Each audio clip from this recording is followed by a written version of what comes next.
First, I want to try to explain to the American people what's going on around here.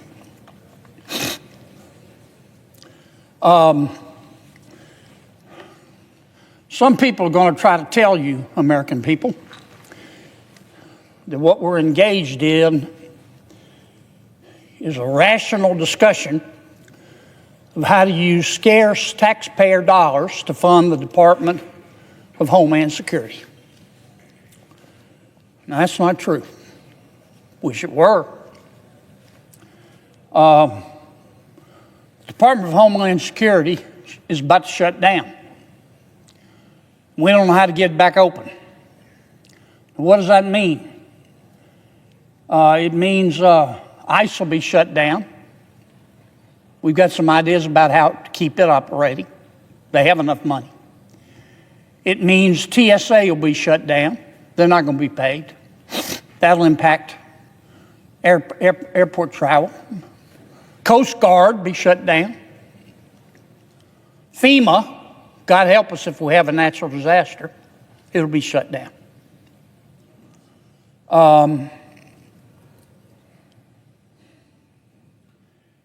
What's about to happen is top of the list, king of the hill, number one, stupid.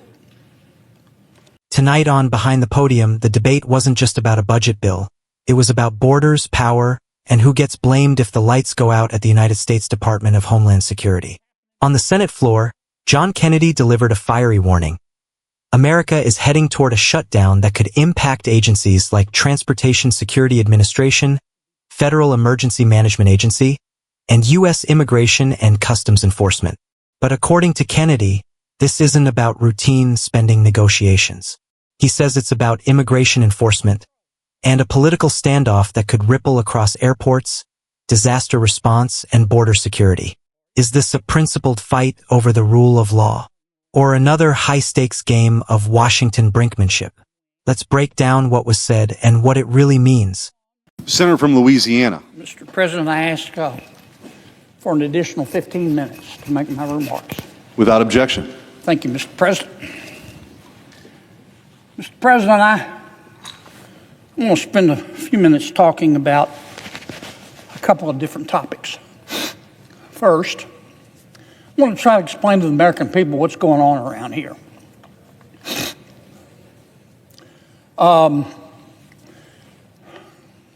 Some people are going to try to tell you, American people, that what we're engaged in is a rational discussion of how to use scarce taxpayer dollars to fund the Department of Homeland Security.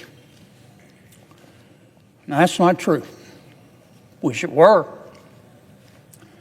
The Department of Homeland Security is about to shut down. We don't know how to get it back open. What does that mean? It means ICE will be shut down. We've got some ideas about how to keep it operating. They have enough money. It means TSA will be shut down. They're not going to be paid. That'll impact airport travel. Coast Guard be shut down. FEMA, God help us if we have a natural disaster, it'll be shut down.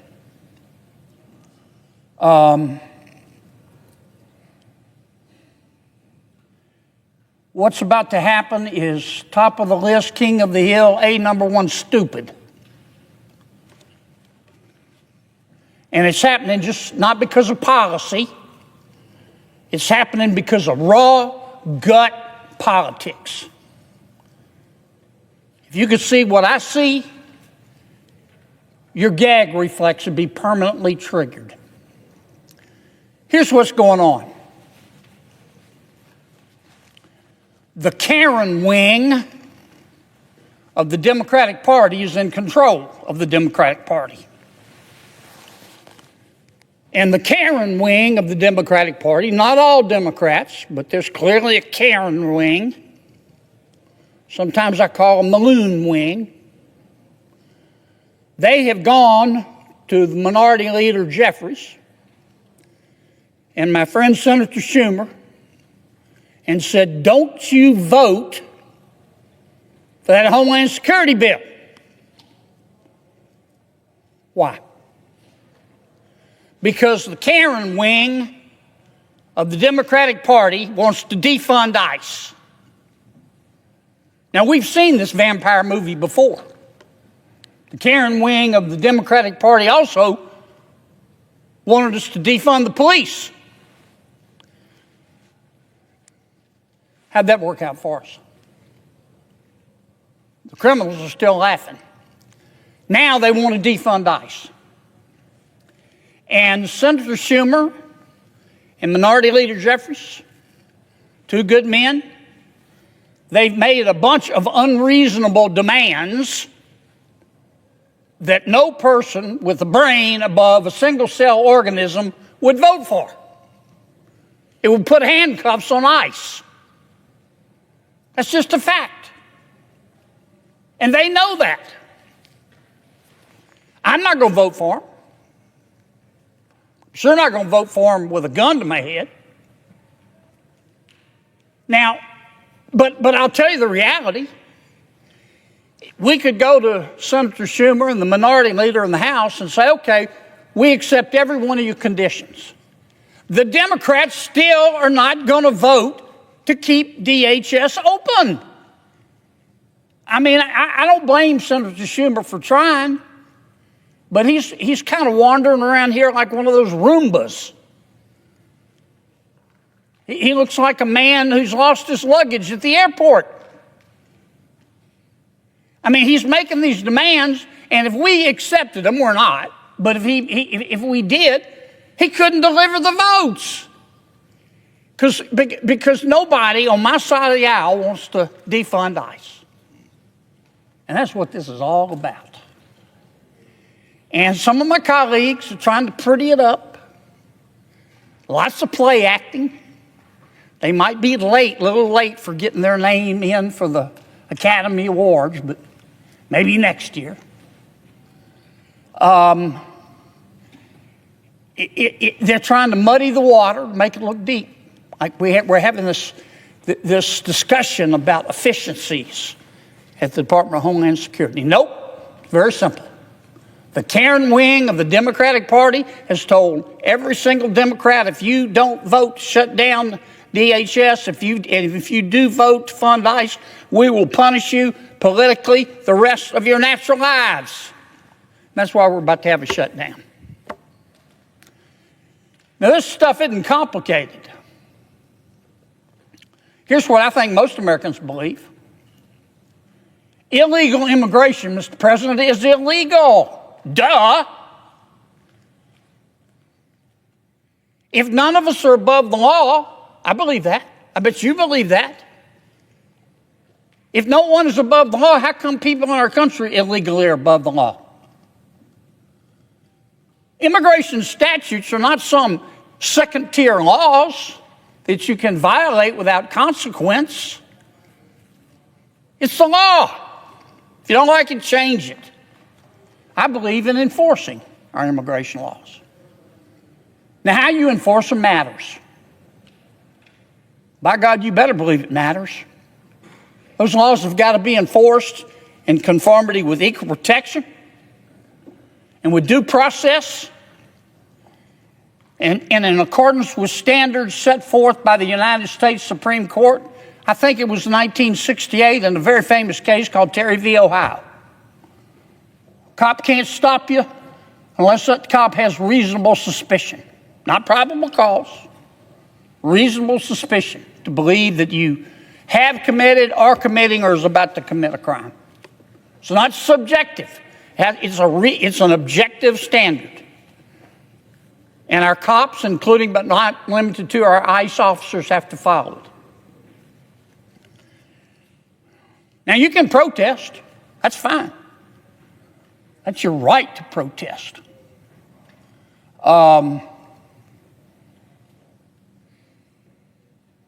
You don't have the right to protest violently. You don't have the right to harass an ICE officer. You don't have a right to spit in his face. You don't have a right to threaten his children. You don't have a right to to get his home address and go to his house and try to harass his family. You don't have the right to block the street so the ICE officer can't get through. You don't have the right to kick out a cop's tail light. You don't have the right to go burn Christmas trees. You have the right to protest, but not violently. Because you know what? Two reasons. Violence undermines the morality that you say your movement is built upon. Dr. King knew that. That's why he wanted nonviolent protest. Gandhi knew that. President Mandela knew that in South Africa. Violence undermines the morality that you say your movement is built on. Now, there's a second reason that you can't protest violently. It's against the law. And it's bone deep, down to the marrow, stupid. If you act like a butthead with a cop or an ICE officer, it's not going to end well. It's not going to end well. Here's a little tip. It's free. Cops will leave you alone unless you do illegal stuff. And that's what this debate is all about. I hope we get it worked out. I don't want to see flights stop. I don't want to see FEMA not be able to respond. I don't want to see the Coast Guard have to shut down. But the Karen wing of the Democratic Party is the cause of this. And they're going to have to accept the fact that the law is the law, or they're going to have to get the votes to change it. Because the American people see immigration like they see the front door of their home. Most Americans lock their front door at night. Why do they do that? They don't lock their front door at night because they hate everybody on the outside. They lock the front door at night because they love the people on the inside. And they want to know who's coming into and out of their home. And that's the way the American people see our borders. Legal immigration, great. We admit more people, more of our world's neighbors, to come to America and become part of us every year than any other country. And the whole world knows it. That's why everybody wants to come here. When's the last time you heard of somebody trying to sneak into China?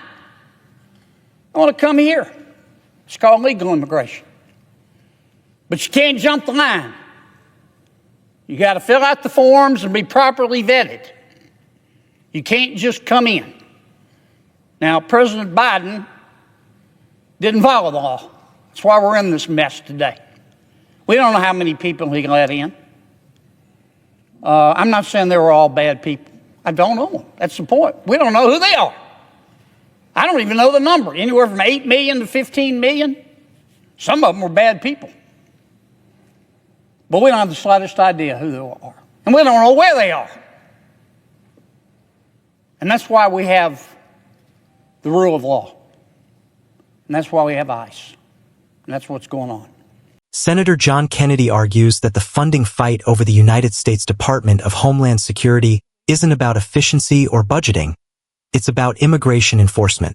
He claims some Democrats are unwilling to support a bill that fully funds U.S. immigration and customs enforcement, risking a shutdown that could affect agencies like the Transportation Security Administration and Federal Emergency Management Agency. Kennedy frames the issue as one of rule of law. Immigration statutes exist, and they should be enforced, but enforced within constitutional limits like due process. He also draws a firm line between peaceful protest and violence, arguing that disorder undermines credibility and violates the law. At its core, the dispute reflects a broader national divide. Border security versus reform priorities, enforcement versus humanitarian concerns, and politics versus policy compromise. The question now isn't just who's right, it's who blinks first. Will lawmakers strike a deal and keep DHS running? Or will the political standoff spill into real-world consequences? In Washington, rhetoric is loud, but results are what matter. This is Behind the Podium,